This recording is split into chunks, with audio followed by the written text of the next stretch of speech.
Light, camera, action. So, hi. Today I share my experience about bus journey.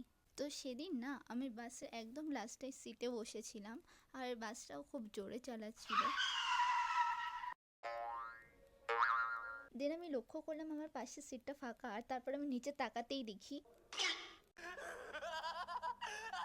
জানি কেউ পড়ে গেলে হাসা উচিত নয়, তবুও কাউকে পড়ে যেতে দেখলে না আমার খুব হাসি পায়, ইভেন সেটা আমি নিচে হলেও। Bombastic side eye.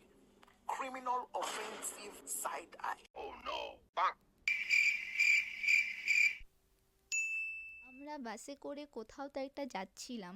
এবার আমরা বাস থেকে নামার পর দেখি বাস তার রুট চেঞ্জ করে অন্যদিকে চলে গেছে।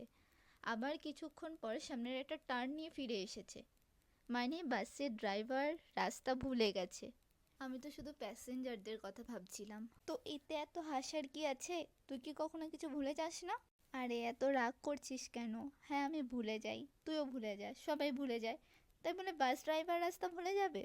এটা একটা ক্রাইম।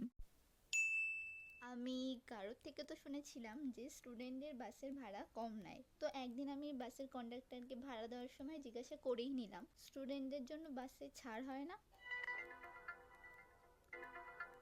ওটা গ্রামের দিকে হয়, শহরের দিকে এসব হয় না।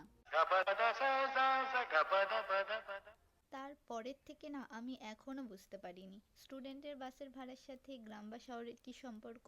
বাসের ভাড়ার নিয়ম স্টুডেন্টদের জন্য গ্রামে বা শহরে একই তো হওয়া উচিত। আরে কিছুই না, ওটা বলে জাস্ট তোকে বোকা বানিয়েছে। এবার তোর কথা মতো যদি আর কয়েকজন স্টুডেন্ট এসে বাসে ছাড় চায়, তখন তখন ওদের বিজনেসে লস হয়ে যাবে না? বাসের কন্ডাক্টর চালাক মানুষ, তাই স্বীকার করেনি। তাই হবে হয়তো। বাই। আজকের জন্য এতটাই। আবার দেখা হবে অন্য কোনো ভিডিওতে। ততক্ষণে কমেন্টে জানিও ভিডিওটা কেমন লেগেছে আর কি কি ইমপ্রুভ করা দরকার আছে সেটাও। So thanks for watching.